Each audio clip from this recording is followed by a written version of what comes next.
నమస్తే అన్న. నమస్తే. మీ పేరు? నా పేరు అశోక్. ఓకే, ఏ ఏరియాలో ఉంటారు? ఇది యాదగిరినగరే. యాదగిరి నగర్.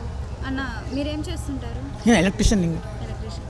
ఇప్పుడు జూబ్లీ హిల్స్ నియోజకవర్గంలో ఉప ఎన్నికలు అనేది రాబోతున్నాయి కదా, ఎవరు గెలిచే అవకాశం ఉందంట? రేవంత్ రెడ్డి. ఎందుకంటారు అట్లా అంత గట్టిగా చెప్తారు? మంచిగా చేస్తున్నా అంతా. చాలా చెప్పిన పథకాలన్నీ మీకు అందుతున్నాయా? మరి అంతున్నాయి. సన్న బియ్యం వస్తున్నాయా? వస్తున్నాయి. ఎలా ఉన్నాయి, వండుకుంటున్నారా మరి? అవి లే వండుకుంటా మంచిగుంటాను. మంచిగా ఉన్నాయా? అంటే ముందు దొడ్డు బియ్యం వస్తుండే కదా, ఇప్పుడు సన్నబియ్య మంచిగా ఇస్తుండు మాకు. అంటే అన్న మీకు ఫ్రీ కరెంట్ వస్తుందా మరి? ఫ్రీ కన్నా ముందు ఎంత వస్తుండే కరెంట్? అప్పుడు 800-900 వస్తుండే, ఇప్పుడు తక్కువైంది చాలా. మరి మహిళలకి ఫ్రీ బస్ పెట్టారు, మీ ఇంట్లో వాళ్ళు ప్రయాణిస్తున్నారా?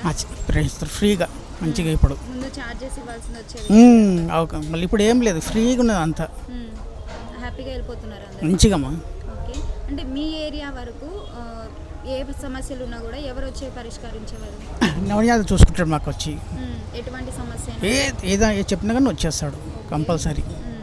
ఒకవేళ మళ్ళీ కూడా రేవంత్ రెడ్డి గారే ముఖ్యమంత్రిగా ఉండాలని అనుకుంటున్నారు? అవునమ్మా, అయినా మంచిగా చూసుకుంటాం మాకు. ఓకే, మీ ఉద్దేశంలో బీఆర్ఎస్ పరిపాలన బాగుందంటారా లేదంటే రేవంత్ రెడ్డి గారి పరిపాలన? Revanth Reddy.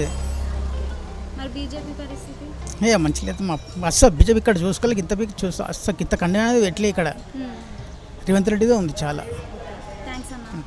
Subscribe us and press the bell icon for more interesting updates.